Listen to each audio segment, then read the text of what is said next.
Sikap kita dalam Bhinneka Tunggal Ika di Indonesia ini sebenarnya kita bisa hidup dengan rukun dan damai.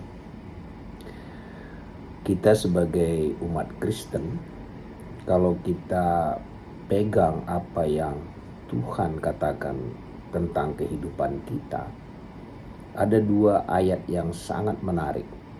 Yang pertama dikatakan, kasihilah musuhmu. Baru yang kedua dikatakan, berkatilah orang yang menganiaya kamu.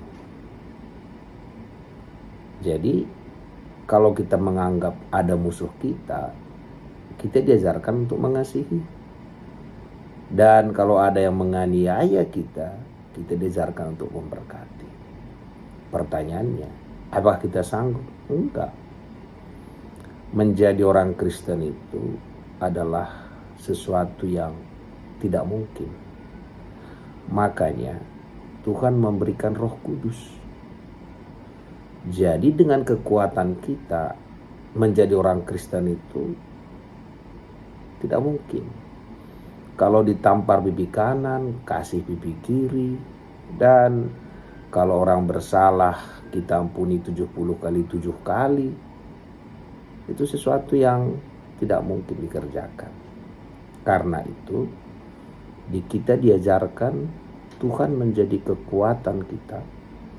Bahkan Tuhanlah pembela kita. Maka kita tidak perlu membela Tuhan. Tidak perlu membela Alkitab. Tuhanlah membela dirinya. Firman-Nya dia bela. Kita pun dia bela. Jadi kita, khususnya umat Kristen, harusnya kita mengasihi dalam keadaan bagaimanapun. Jadi kalau kita merasa kita dianiaya, kita bilang, Tuhan berikan aku kekuatan untuk memberkati orang-orang menganiaya saya. Kenapa kita disuruh demikian? Biar kasih Kristus itu yang kita alami bisa juga mengalir ke dunia ini. Jadi kita, khususnya kita yang sudah Kristen, kita dilarang jelekin orang. Kita dilarang mencari-cari kesalahan orang. Itu gak urusan kita. Bahkan kalau di Alkitab dibilang itu pekerjaan pendakwa. Pendakwa itu adalah setan. Jadi pekerjaan setanlah untuk mencari-cari kesalahan. Itu gak bagian kita.